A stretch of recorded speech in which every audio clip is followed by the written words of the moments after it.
Okay, welcome to another video, and today we have a brand new Linux distribution to take a look at, which is TeLOS Linux.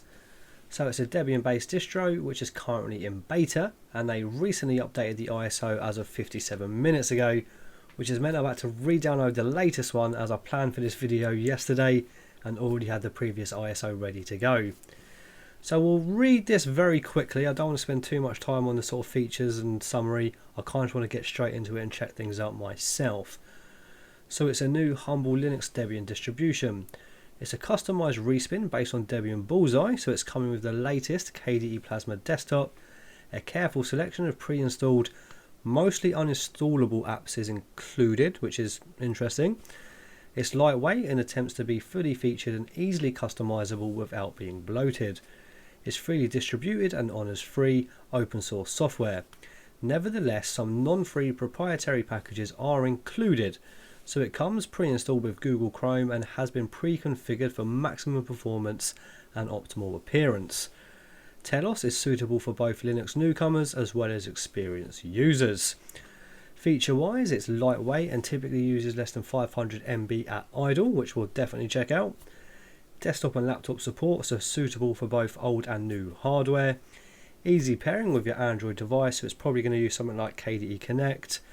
We have the beta edition of Google Chrome as well as TeamViewer installed out of the box. And here it says working straight out of the box, webcam, VPNs and Google Drive integration, which I'll be interested to see how they've actually implemented Google Drive integration. Now they make a point of saying touchscreen compatibility, however from the screenshots I've seen of it so far, it kind of seems more touchscreen first, desktop second, but we'll check that out once we are fully installed. HTPC ready, so Kodi application and extra desktop environment, YouTube DL and Calligra Office Suite, Flatpak support, VLC and all of that good stuff. So the ISO size for this one is around about 2.2 GB, and as per usual we're going to store it natively onto the main desktop and take a look around. Okay, so here we are in the live environment. Now as soon as we booted into it, the first thing that happened is that it opened up a Google Chrome window full screen. So we've closed that and now we can start with the installation. But you can see it does look very sort of touchscreen centric on the way the desktop's set up, but we'll check all of that out once we are fully installed. And we also have a moving sort of neon wallpaper there. So we're going to open up the installer with a double click. Now I think the live user password is ION. It is indeed. And there we go. So we're using the Calamares installer for TeLOS on Debian testing. So it's got British English already. So next. So we want Europe London, which is right about there. And next. English UK is the layout. Let's just make sure the keyboard is working as we want it to. And next. Right. So we've got two options here. We can do an erase disk or manual partitioning. The erase disk is where you're just going to choose that and then let the installer create the partitions for you in the default layout. Or manually we can go in and create the mount points and partitions ourselves. We're going to do the erase disk, but first of all we're going to change it to the Drevo X1 SSD. So we're going to click that. Okay, so you might have noticed it didn't give us any option to configure our swap there, but I can see it has created a swap partition and it's done 34.5 GB, so the size of your swap partition will probably depend on the amount of RAM you have installed on your system. That should be enough for us to get suspend to disk with full hibernation. We then have our EFI partition and the rest is assigned to root using the ext4 file system. Next. Okay, user account time. So I'm just going to call this one Touchy. There we go. Type in the password. And usually there'll be two options here, so we've got login automatically without asking for a password, which we will select, but we usually also have the option to set the same password as the administrator account, so the root account. That option isn't available in this distribution. Next. Okay, so that's everything, so I'm going to pause the video here while this installs and I'll be back in just a moment. Okay, so the installation has complete, so what we're going to do now is reboot and check out our freshly installed TeLOS distribution. Okay, so here we are at the desktop and we are fully installed. Now, much like what happened in the live environment, as soon as the desktop starts to load, the first thing that's going to happen is going to launch a full screen window of Google Chrome, and it's been modified in such a way that from what I can tell there's no easy access to title bar actions like close, minimize, etc. So what I ended up doing on my machine is just tapping Alt F4 on the keyboard to close the application and get back to the desktop. Now I'm going to imagine if you've got a touchscreen device, there's probably some sort of gestures you can use to do the same thing. Now before we start taking a look around, we are going to jump straight into the about section to see what this has shipped with. Now using Alt and Space to summon KRunner, it started in the center of the screen as opposed to the top, and that was, I think, implemented first in KDE 5.20. So we're going to type in about and go straight to the system information. And here we are. So it's using KDE Plasma version 5.20.5, and this version ships with the kernel of 5.10.0-4. Now before we start taking a look around at all the applications and how this desktop works, we're going to do a quick update using console, which is bound to your Control-Alt-T and is your default terminal. And while we're doing that, we can also check out what repositories this is using out of the box. Okay, so we can see there is a couple of additionals there. So we of course have the Debian Bullseye repository, and we also have the one for TeamViewer and Google Chrome. But with that out of the way, we're all up to date and good to go. So we're going to start with just the general setup of the desktop, because it is very different to what we're used to with KDE. We of course have the obvious moving wallpaper, which we'll get into in just a moment. Actually though, that's not as annoying as some moving wallpapers I have used before. Usually I'd go straight to a still image because I find it quite distracting, but that's subtle enough to make me not instantly change it. But if I was to use this for like an extended period of time, I would change that to a still image. Now at the top right we have a quick web link. I don't think they have a website yet, so we're going to go straight to their SourceForge page where we downloaded the ISO.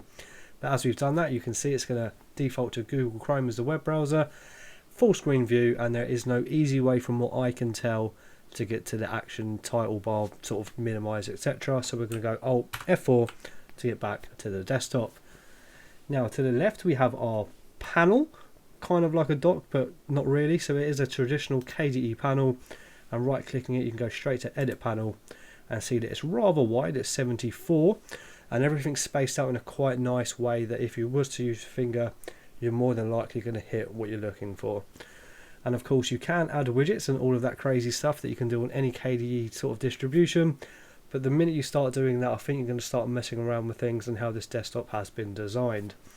So at the top we have a lock screen button. Let's have a quick look at our lock screen. So just a standard KDE lock screen. And then to the right of that we have our log out, power off buttons and all of that good stuff. And while we're here, let's have a quick look at our login screen. Oh, okay, interesting. So it appears to me to be using LightDM. And if we go to the top right here, like it said in the features, there is the option to go straight to Kodi as kind of like a desktop environment as well as Plasma. And we'll check that out towards the end of this video. So let's log back into our Plasma session. And of course, the first thing that happens is it's going to load Google Chrome in that full screen view. So we're going to get away from that again and then keep moving. We then have our clock and a couple of quick launch icons, which of course are in the icons only task list. You wouldn't really want it any other way on this kind of desktop. But of course, if you wanted to, you could go to show alternatives and try it with a task manager or the Windows list. So the two favourite applications out of the box are Google Chrome and your file manager, which is going to be Dolphin. And again, the default view is kind of very set up to sort of work quite well with a touchscreen. But if we make this a bit larger, let's see if it sort of adapts the screen. There we go, that's a bit better. Now we're not going to check it out just yet, but we will see how the integration of the Google Drive works, because I think it's a very cool thing to have out of the box for new users. Okay, so then we have at the bottom we have our notification bell, our volume slider, and then of course the button to show all of the other status and notifications. And as we're on KDE 5.20.5, it's got the new grid view as opposed to the old school list. We then have our application launcher, and it's the full screen transparent application launcher. So you have your search bar at the top, so you could type in anything like, let's say you wanted to open up Dolphin, you go Dolphin, hit enter, and then you can open up that application. So let's have a quick run through of what applications we do actually have installed out of the box. So we have Arc for archiving, we have Calligra, the whole Office suite. I'm not super familiar with it, so let's open up Words and see how this all works. Okay, I can't say I'm a massive fan of the interface. Do we have auto spell correct out of the box? We do indeed. And much like I think pretty much 95% of these applications, they are going to open up in like a traditional floating desktop kind of way, with your action title bar actions there like close, etc. So it's just Google Chrome, from what I can tell, that works in a different way. Let's keep moving. We then have Cheese for webcam, clocks, and Plasma Discover. Now in the features, we know that it does have Flatpak support. I'm not sure about Snap, so we'll check that out. And I don't know whether it's got inbuilt the plugin for the actual store. So let's have a look with the FlatHub repo, and we'll test that out with Kden Live. We do indeed, and it does appear to have actually pulled the correct icon theme. I think it's Papyrus. We'll check that out in just a moment. So let's go into it and change the source to FlatHub, which is right about there. So it does have the FlatHub repo enabled out of the box. So I'm going to pause the video here while it installs, and then we'll come back in just a moment. Okay, so it appears Kden Live has been installed with the Flatpak version from the FlatHub repository. So we're going to go ahead and launch that now by pressing left super and typing in Kden Live and hitting enter. So quite nice, no need to use your mouse, and there we go. Nice new recent version of Kden Live from the FlatHub repo. I do like that it's been set up out of the box like that. It will make things a little bit less daunting for a new user. So let's close this off, and don't worry, that is full screen, but it is a movable window with the minimize buttons all there. Now for Snap, let's see if we have Snap support. So opening up a terminal, we just type in Snap. We don't, so we have the Flatpak stuff all ready to go with the FlatHub repo. If you wanted Snapd, you'd have to go ahead and install that yourself. Okay, let's close that off and keep going with the applications. So that's Discover. We then have GNOME disks, and you will notice there's quite a few like GTK, GNOME kind of applications mixed in with the KDE stuff. Let's see what GNOME applications look like. Okay, that appears to be using the Adwaita Dark theme. I could be wrong, but that's what it's looking like to me. Okay, what else do we have? We then have the emoji selector for KDE, and again, a GNOME kind of application is Evolution, which is probably my favourite desktop email client. You don't tend to see it a lot on KDE distributions. We then have our firewall configuration. It should be pretty standard stuff that we're all used to when we use Linux. It is indeed. Let's keep moving. We then have Google Chrome, as we know, GwenView, K3B, Carbon, Kazam, which is quite a small little application to record your screen as well as doing screenshots and all of that good stuff. And you can do it by window or area. Let's close that off. We then have KDE Connect, so that's what you're going to use to wirelessly connect your Android phone and share notifications. Kfind Kodi, a console, KSysguard, a KTorrent for your torrent files, and Kwrite is your default GUI text editor. Okay, let's jump to the next page where you can use your scroll wheel, or of course you can just press the little indicators there, or if you had a touchscreen, I'm sure you could just swipe as well. Okay, we then have Ocular. We have the onboard for the on-screen keyboard, Scanlight, sound recorder, Spectacle for screenshots, system settings that we'll spend a bit of time on because as we've got a new version of KDE, we can highlight the changes, and I think there might be quite a few on this desktop. We then have TeamViewer for remote desktops, TeLOS, which I think is that web link, video downloader, and VLC. Now we will do a media test, but I'm pretty sure we'll have no issues at all as VLC is installed out of the box. Okay, so what I want to do now is just show you some of the alternative application launchers. So if you go right click and go to show alternatives, so we have the Launchpad Plasma Transparent as the default, but we also have the other application dashboard full screen, which has a few more options than the one we are currently using. So if we switch to that, it should still work with your left super key. Does indeed. So you have your favorites, you have your logout, restart, shutdown buttons, categories to the right with the applications in the middle, search bar at the top, but you can also manage widgets from this screen as well. So I think if you're using a touchscreen, that's probably better than the one it uses by default in my opinion. I'm not a massive fan of full screen application launchers anyway, but if I had to use one, I'd probably use that. Okay. Now let's jump straight into the system settings and have a look at what has been changed from the defaults besides the obvious. Okay, so what we're going to do is go down to here and click highlight change settings. And it does appear that there's a fair few there, so we've got some indicators. So let's start in global theme.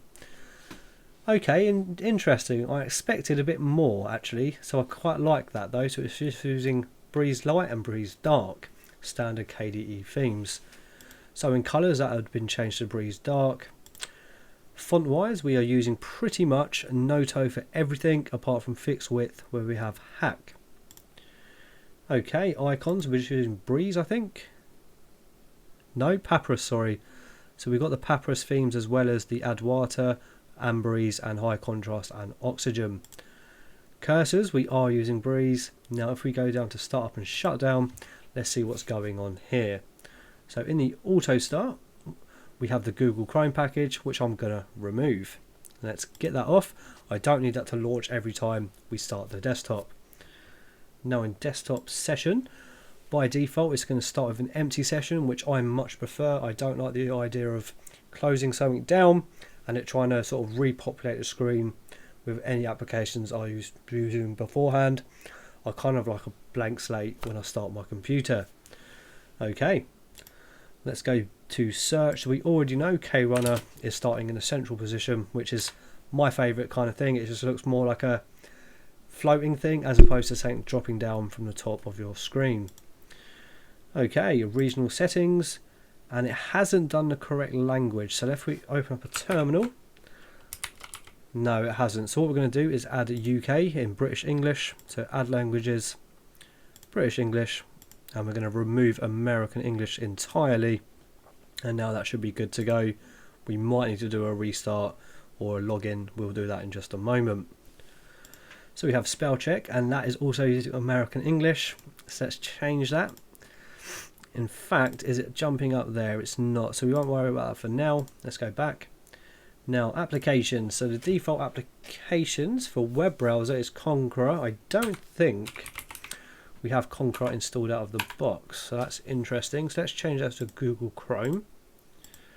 And then of course File Manager, Dolphin, Email, Evolution, and your terminal is Console. What else have we got? I think that's pretty much everything, and I think it is a double click as well for opening things. Let's have a look. Perfect, so none of that single click nonsense. Okay, and do we have a different alt tab switcher? Let's have a look. Okay, pretty standard stuff for your alt tab switching. Okay, what I'm going to do now is install HTOP. We'll do a quick reboot, see how much RAM I'm using on a fresh boot, and then we'll carry on having a little play around with this desktop. Let's discard any changes. No, let's apply them for Google Chrome. Done. Right, sudo apt install HTOP.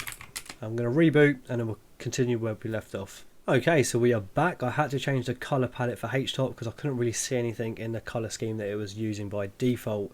But as you can see, we are using 722 MB on a fresh boot, so not quite the 500 at idle that is said in the features, but not too bad either when you consider everything that's going on. Let's close that, and of course we will test out hibernation towards the end.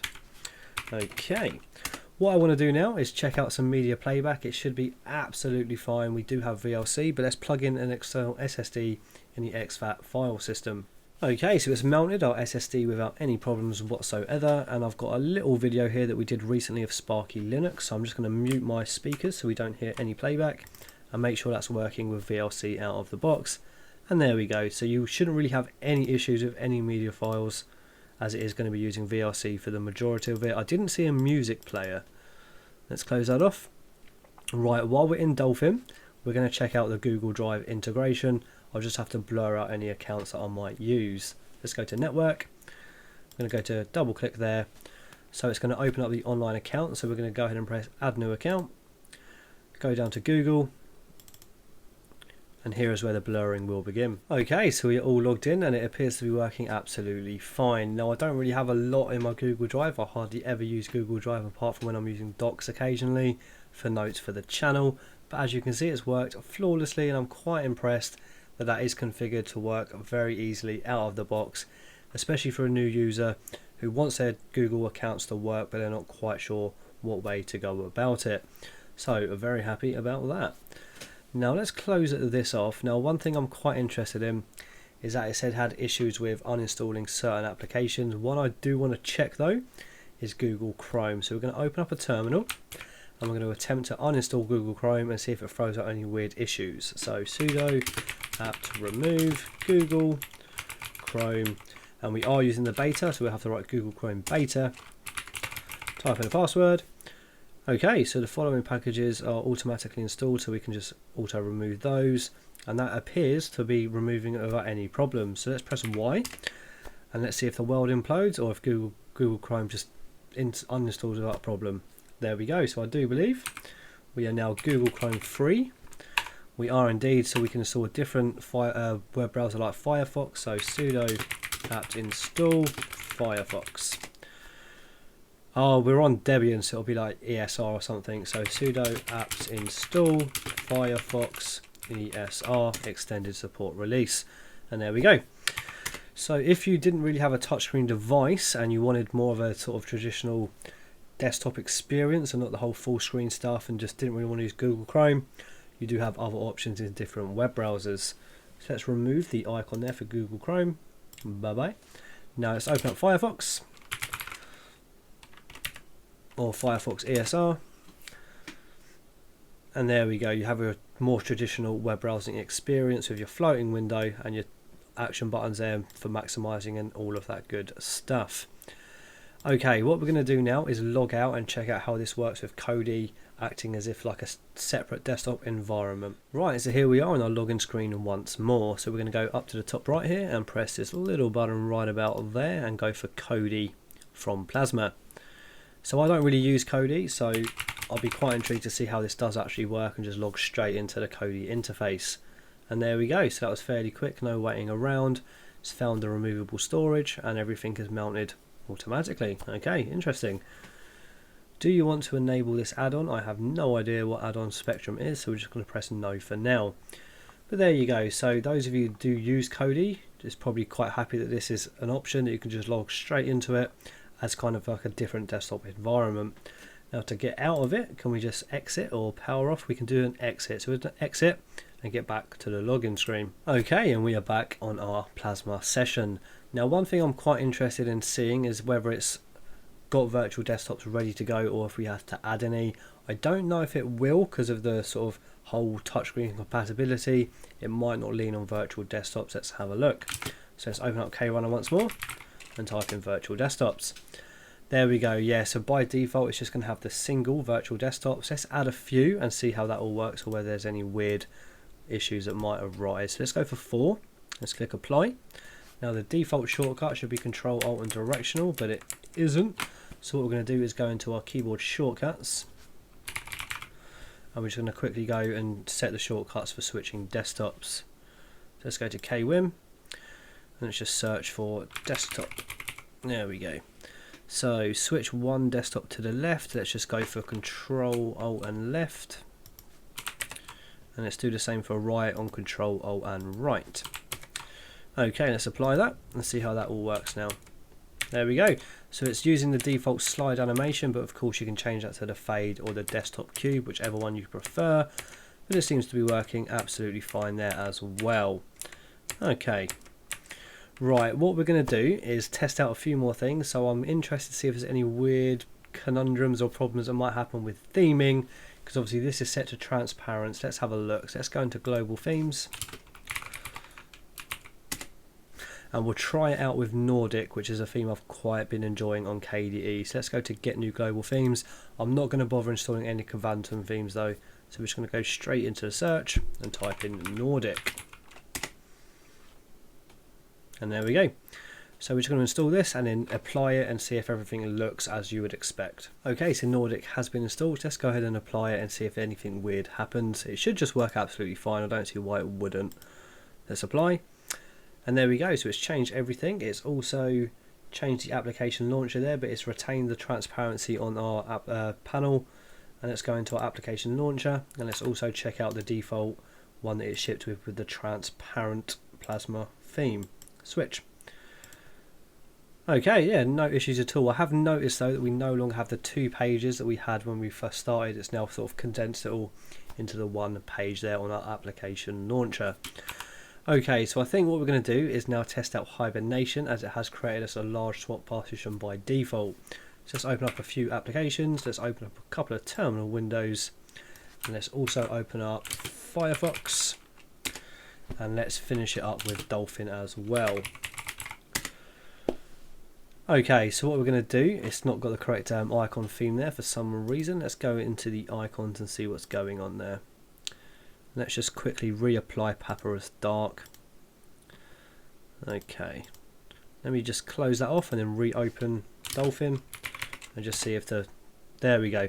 Right, so we're going to attempt to hibernate the GUI way, and if that doesn't work, we'll do a systemctl hibernate. So we're going to go straight to our panel, and they conveniently have the power button right there, so let's press that. Oh, I can't see it with this theme. There it is, hibernate. So for hibernate to work, all of the applications that are there now should be there when we resume from hibernation. Okay, so we're just starting back up. We have reached the familiar Debian grub screen, so let's hit enter to go into our Debian installation. Okay, cool, so we have the resuming from hibernation screen, so I'm pretty certain that everything has worked as we would expect it to. And there you go, here we are at the lock screen, so I'm pretty sure that as soon as we log in, all of those applications will be right where we left them. And there you go. There's some interesting stuff going on with the compositor though, it seems. Okay, and for some reason the display switching for different sort of extensions and stuff has opened up, despite we haven't got multiple displays plugged in. But as so far as the actual function of hibernating, that has worked. So the compositor stuff seems a bit weird and might be something that needs to be looked at.